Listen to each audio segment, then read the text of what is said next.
Here, Reverend David Shaw. Why, thank you, Reverend David Shaw. He didn't speak out my resume or biography or whatever they call that. I can't remember the academic term. Oh, your curriculum vitae or something like that. Anyway, hi again. Hello. Thank you, Randy. So, because I gave my slideshow presentation about the Lilly Dale Assembly on Friday night, it's still revolving around my brain. Also, I spent 12 hours during the past 2 weeks preparing and creating that slideshow, so my mind spent a lot of time thinking about it. Plus, the rest of the time during the past 2 weeks, it was percolating in the background, in my subconscious. So since it's right here, I decided that I'd talk with you about it this morning. So here are some of my reasons that I had to go to the Lilly Dale Assembly last September on the western edge of New York State. I added that in handwriting, so I forgot it. So the first reason that I wanted to go to Lilly Dale is because it's the largest spiritual community in the world. While there are only around 275 residents from mid-September to early June, during their summer season, which this year goes from June 21st to September 1st, there will be at least 25,000 people living, working, or visiting during those 10 weeks.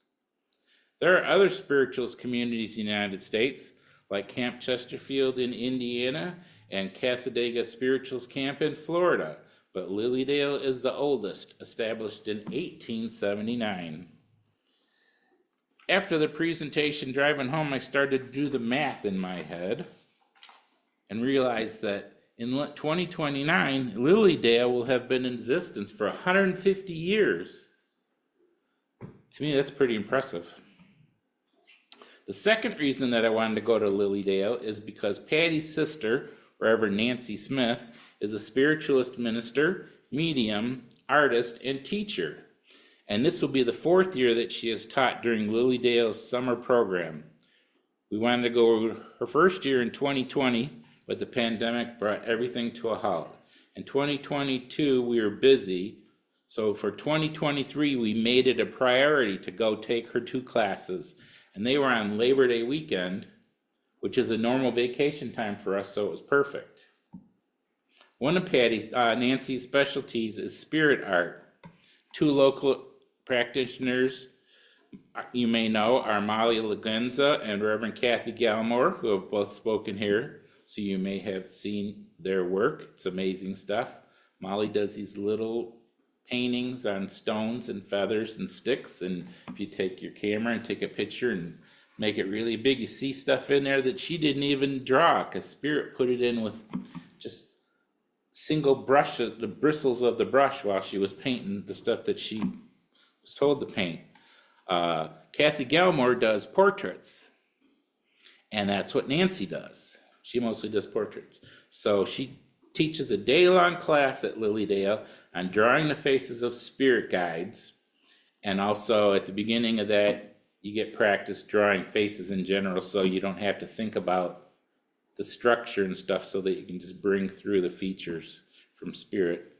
And then a half-day class on using your intuition to creatively doodle and find solutions to life challenges. She's teaching again this summer on June 22nd and 23rd.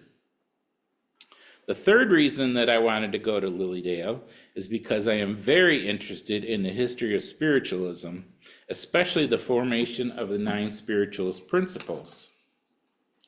They've been around almost 150 years. I think that's historic. Also, the headquarters for the National Spiritual Association of Churches moved to Lilly Dale. I couldn't find the year, but before the pandemic, they had another address. I don't know if they moved just before or just after the pandemic, but they're in Lilly Dale now. So I wanted to go and talk to those people about history.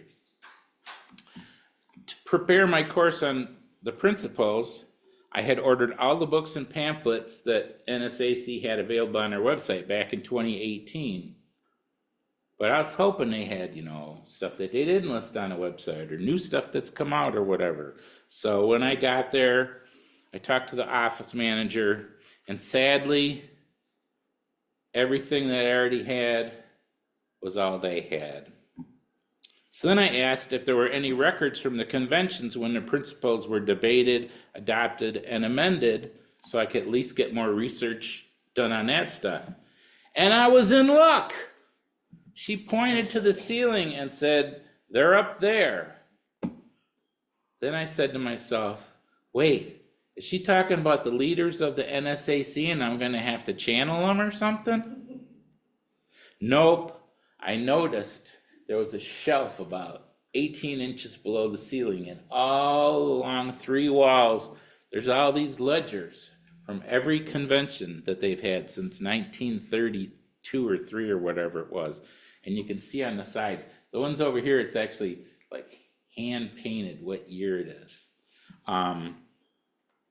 So she said, the minutes are there, the discussion's there, have at it. But they have to stay on site, and I'd have to wear latex gloves. They'd have to get on a ladder, go up there, retrieve it, bring it back down one at a time, and then I could sit in the next room over and research. So I think that would take easily a week to go through the dozen years that they debated and amend a principle, passed it, and then later on 4 of them were amended. So that's like a dozen conventions. So maybe another day I'll take a week-long trip there to review those ledgers, but not today, not right now. The 4th reason that I wanted to go to Lilly Dale is because I wanted to be in that energy. I went to my first intentional community back in the early 80s when I was in my early 20s. And it was your typical commune. There was a leader, one could say guru, and a bunch of followers. It was this college professor, I think from Western, and his students were his groupie disciple, did everything for him, and then his girlfriend at the time, because he'd rotate through them. It was very, it was very intentional on his part, but it was very undemocratic in my opinion. That's not my cup of tea, so I went on my way. I was only there for less than an hour because it was just so weird. And that energy was not nice. I used to research other intentional communities, but most of them were the same style. Very authoritarian with 1 or 2 leaders, which that's not a community in my opinion, that's a dictatorship.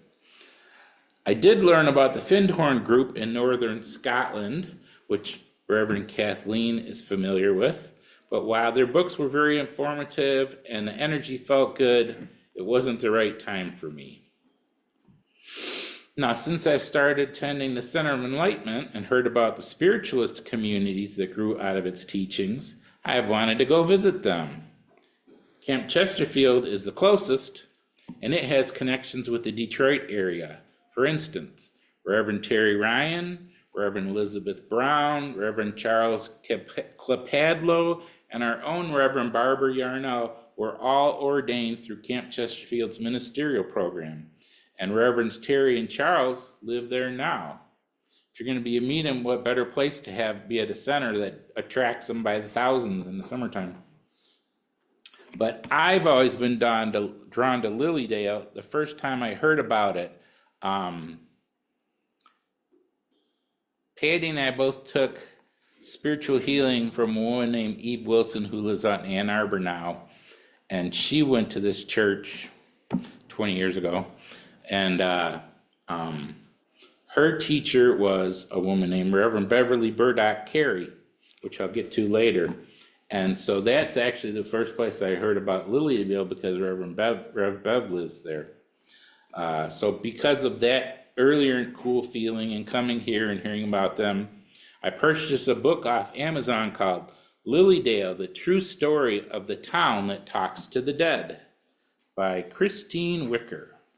She is the religion writer for the Dallas Morning News newspaper, and she's a devout Baptist and a spiritual skeptic. So she went to Lilly Dale for 2 weeks to see what it was all about and maybe expose some hoaxes or stuff, which happened back in the 1930s, and spiritualism went from 1.5 million followers to 350,000 in just a matter of 10 years.